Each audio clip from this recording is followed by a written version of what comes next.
ഇതുപോലെ തുടങ്ങും. നാളെ വെള്ളിയാഴ്ച പെരുന്നാളാണെങ്കിൽ ജുമാ നിസ്കരിക്കണ്ട എന്ന് പറയാൻ ഒരു കൂട്ടരോർക്കും. എല്ലാം മുടക്കുകയാണ്, മുടക്കികളുടെ ഒരു ലോകം. അങ്ങനെ നമ്മൾ മുടക്കികളാകാൻ പാടില്ല. വെള്ളിയാഴ്ച ജുമാ നിസ്കാരം നിർബന്ധമാണ്. പെരുന്നാൾ നിസ്കാരം നമുക്ക് സുന്നത്ത് മുഅക്കദത്ത് വളരെ പ്രധാനപ്പെട്ട സുന്നത്താണ്. അതുകൊണ്ട് പെരുന്നാൾ നിസ്കരിക്കുകയും വേണം, അതോടുകൂടെ തന്നെ ജുമഅയും നിസ്കരിക്കണം. ഉസ്മാൻ ഇബ്നു അഫ്ഫാൻ റളിയല്ലാഹു അൻഹുവിന്റെ കാലത്ത് അന്നൊരു സംഭവം ഉണ്ടായിരുന്നു. അതായത് മദീന ശരീഫിൽ ജീവിക്കുന്ന മുഅ്മിനീങ്ങൾ, അവർ ആ നാട്ടുകാരാണ്. ആ മദീന ശരീഫിൽ ജീവിക്കുന്ന ആളുകൾക്ക്, അവിടെയുള്ളവർക്ക് ജുമഅ നിർബന്ധമാകും.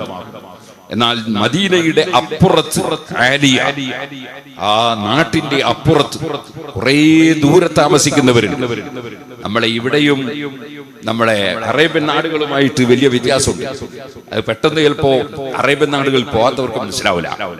ഒരു സ്ഥലത്ത് ഒരു നാട്, ആ പ്രദേശത്ത് കുറെ ജനങ്ങൾ, അത് കഴിഞ്ഞാൽ പിന്നെ കുറെ സ്ഥലം മരുഭൂമിയായിരിക്കും, ഒന്നും ഒരാളും ഉണ്ടാവില്ല.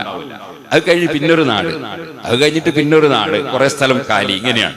അങ്ങനെ വരുമ്പോ ഈ നാട്ടിന്റെ അങ്ങേ തലക്ക് ഇവിടെ ജുമയുണ്ട്, ആ തലക്കുന്ന് ബാങ്ക് കൊടുത്താൽ ഈ മരുഭൂമിയുടെയും അപ്പുറത്തെ നാട്ടിൽ ജീവിക്കുന്ന താമസിക്കുന്ന ആളുകൾക്ക് ബാങ്ക് കേൾക്കുമെങ്കിൽ അവരിങ്ങോട്ടേക്ക് ജുമയ്ക്ക് വരേണ്ടി വരും.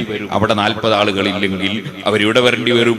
ഇനി അവിടെ അവർക്ക് ഒരു പ്രത്യേക നാടായി തന്നെ ഉണ്ടെങ്കിൽ അവിടെ ജുമ സ്ഥാപിക്കേണ്ടി വരും.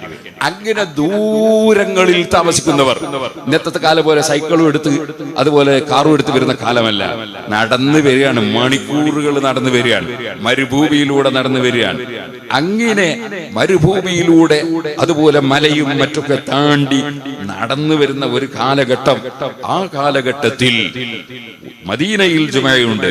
അവിടത്തേക്ക് മദീനയുടെ പുറത്തുള്ള സ്ഥലത്ത് നിന്ന് വളരെ കഷ്ടപ്പെട്ട് വരുന്നു പെരുന്നാൾ നിസ്കരിക്കാൻ. അവരിനി പെരുന്നാൾ നിസ്കാരവും കഴിഞ്ഞ് വീട്ടിലേക്ക് പോയി തിരിച്ച് വീണ്ടും പള്ളിയിലേക്ക് വരിക എന്ന് പറയുന്നത് അതവർക്ക് എടുക്കാൻ കഴിയാത്ത സംഗതിയാണ്.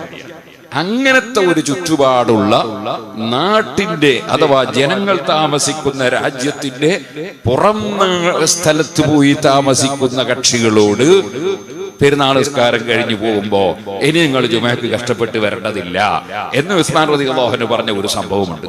അതിന്റെ അടിസ്ഥാനത്തിൽ അങ്ങനെയുള്ള സ്ഥലത്ത് അവർക്ക് ജുമഅ ഒഴിവാക്കാം എന്ന് ശാഫിഈ മദ്ഹബിലും ഉണ്ട്. നമ്മളെ നാട്ടിൽ അങ്ങനത്തെ ഒരു പ്രദേശം തന്നെ ഇല്ല. നമ്മളെ കേരളത്തിലൊന്നും അങ്ങനെ ഒരു പ്രദേശം തന്നെ ഇല്ല.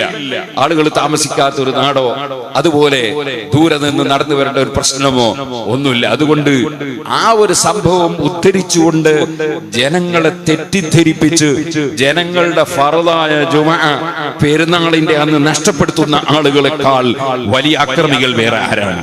അല്ലാഹുവിന്റെ ദീനിനോട് അക്രമം ചെയ്യുന്നവർ. മുഅ്മിനീങ്ങൾ അത്തരത്തിലുള്ള ഒന്നിലും പെട്ടുപോകരുത്.